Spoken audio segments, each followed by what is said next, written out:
Hey, I'm back, and I have decided to make another comparison between IL-2 Great Battles and Warthunder, this time using the A-20B in IL-2 and the A-20G in Warthunder, because unfortunately Warthunder does not have the A-20B model, so I decided to go with the G variant. I've decided to do a slightly different format today where I talk for a little bit, play the footage, and then analyze it once it's done, because this time the footage does take a little bit more time. Once again, to start off, we can see the A-20G in the hangar in Warthunder. Just like in the last video, I have to say that Gaijin has really good models for their aircraft and tanks. However, just like the last time, this is not what we will be analyzing today. Now, to start off, I'll play the Warthunder footage and come analyze it when it's done.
As we see here, the 20mm cannon hits do not seem to affect the aircraft's flight.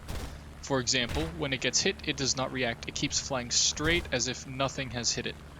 Other than this, the overall strength of the aircraft is better than in the previous video where we analyzed the IL-2, because as you can see here, it takes a lot more hits than last time to send it down, and I'm actually quite impressed because I was expecting it to go down much faster.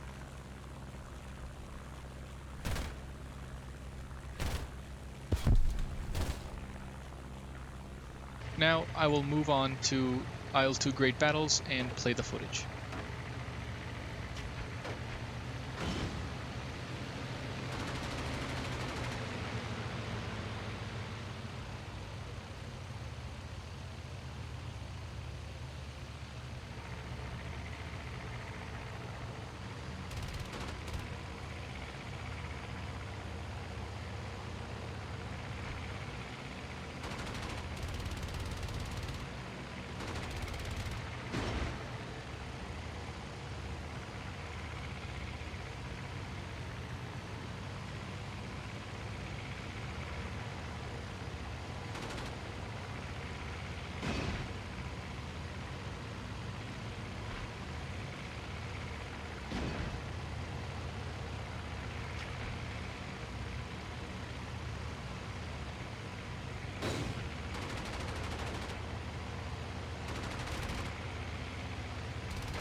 Now, if you paid attention while watching the footage, you may have noticed that when the plane is hit, it reacts. It shakes a little bit, it does not keep flying straight, unlike in War Thunder.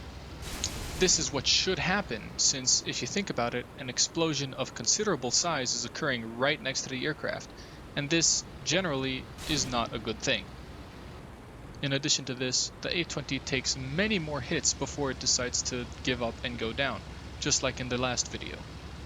I believe that, once again, this is more realistic than what we saw in War Thunder, given that the aircraft is very large and very heavy. It should take more than a few hits to take it down. Overall, my analysis of this comparison is essentially the same as in the last video. Gaijin once again is prioritizing game balance, making sure that planes are fun to fly and are not too difficult to destroy. Meanwhile, 1C Studios is prioritizing the simulation aspect of their simulator so that people can have an enjoyable yet more realistic experience.